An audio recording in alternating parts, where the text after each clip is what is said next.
Question आपको quadratic chapter का ही है। आपको बोला गया कि एक लंबा चौड़ा क्वाड्रेटिक इक्वेशन है जो ए बी सी के फॉर्म से भरा पड़ा हुआ है, लेकिन ध्यान से देखो, कोफिशिएंट को देखो, a plus B minus 2c, b plus C minus 2a, c plus a minus 2b। तो क्लियरली ये साइक्लिक जैसा हमें दिख रहा है। उसके साथ साथ इसमें सभी का कोफिशिएंट का सम 0 है, तो हमें पता चल जाएगा कि x = 1 इसका सॉल्यूशन है। हाँ या ना बच्चों, बोलो जल्दी से। इसका एक सॉल्यूशन तो क्या 1 दिख ही रहा है।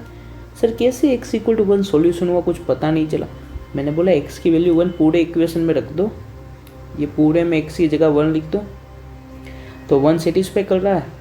हाँ ठीक है, तो ये क्वाड्रेटिक था पूरा, उसका एक रूट हमारे पास 1 है और दूसरा रूट हम एज्यूम कर लेते हैं 1, क्योंकि अल्फ़ा जो आपका एक रूट है वो 1 नहीं है, तो अल्फ़ा दूसरा रूट है। Then the among the two statement, नीचे 2 स्टेटमेंट दिए हैं, कौन सा सही कौन सा गलत वो आपको पूछा गया था। सबसे पहले हमें पता है कि अगर क्वाड्रेटिक के 2 रूट 1 और अल्फ़ा है तो उसका सम कितना हो जाएगा, 1 + अल्फ़ा = -b/a होगा। उसके साथ साथ उसका प्रोडक्ट यानी कि 1 × में अल्फ़ा c/a होता है, तो यहाँ पे c कितना है, c + a - 2b divide by a कितना है, a + b - 2c, इतना हो जाएगा। अब यहाँ से 1 × अल्फ़ा तो अल्फ़ा ही रहेगा, यानी कि अल्फ़ा की वैल्यू आपको मिल जाएगी c + a - 2b डिवाइड में a + b - 2c। ये आपको अल्फ़ा की वैल्यू मिल गई। आप ऊपर सम वाले से करते तब भी यही वैल्यू आती, लेकिन उसमें 1 माइनस करना पड़ता, ये इधर जाएगा ना तो लंबा हो जाएगा। तो हमें ये अल्फ़ा मिल गया। अब हम पहले स्टेटमेंट को चेक करते हैं। पहला स्टेटमेंट क्या बोला कि अगर अल्फ़ा -1 और 0 के बीच में है, यानी कि -1 < अल्फ़ा < 0 है, तो आपको मिलेगा -1 c + a - 2b divide by a + b - 2c < 0।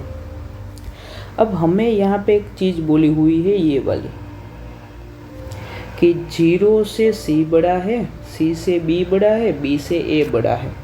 तो डिनोमिनेटर में देखो तो a + b है, यानी कि वो 2 बड़े नंबर का सम, यानी कि मान लेते हैं कि c 2 है तो b हमारा 3 होगा, ये हमारा 4 होगा। मान लेते हैं, सिर्फ हमें एज्यूम कर रहा हूँ मैं आपको दिखाने के लिए डिनोमिनेटर। तो डिनोमिनेटर देखो तो बेटा क्या हो जाएगा, a + b - 2c। a आपका है 2, b आपका है 3, -2 × में c,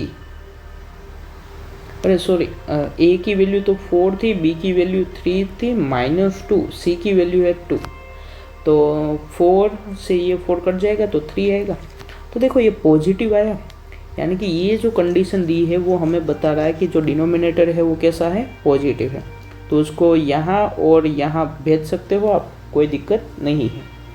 तो ऐसा करने पर आपको लास्ट में ऐसा मिल जाएगा कि b + c < 2a, एंड दूसरा वाला आपको मिलेगा b > a + c divide by 2। अब यहाँ से हमें पता है कि अगर b हमारा जियोमेट्रिक, क्योंकि सवाल में क्या है कि b can not be geometric mean of AC। मान लेते कि b आपका जियोमेट्रिक मीन है a और c का, तो हमें पता है कि एरिथमेटिक मीन है वो हमेशा > होता था जियोमेट्रिक मीन से, लेकिन यहाँ पर हमारे पास क्या मिल रहा है, उल्टा मिल रहा है। देखो b हमारा क्या था, जियोमेट्रिक था, तो ये जियोमेट्रिक मीन < AM, तो ये गलत है, यानी कि ये ऐसा कभी हो सकता नहीं है। और सवाल में भी कैन नॉट बोला है, यानी कि ये स्टेटमेंट कैसा है, सही है, यानी कि ये स्टेटमेंट ट्रू है। अब वैसे ही दूसरा स्टेटमेंट देखते हैं। दूसरे स्टेटमेंट में बोला गया कि 0 < alpha < 1 then b may be a geometric mean. तो यहाँ पे 0 < अल्फ़ा की वैल्यू कितनी थी, c + a - 2b divide by a + b - 2c < 1।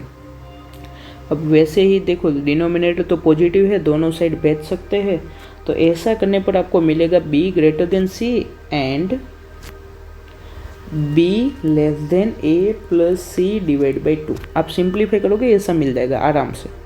अब ये स्टेटमेंट तो सवाल में ही दिया था, ये देखो तब तो ये तो सही है। और ये बी हमारा जियोमेट्रिक मीन हो जाएगा और ये हमारा एरिथमेटिक मीन है, तो एरिथमेटिक मीन बड़ा होना चाहिए। हाँ, बात भी तो सही है। तो बी जो है वो एरिथमेटिक मीन हो सकता है, यानी ये भी स्टेटमेंट सही है। तो क्या हो जाएगा, both statement 1 and 2 are true, यानी कि आपका आंसर हो जाएगा फर्स्ट पार्ट।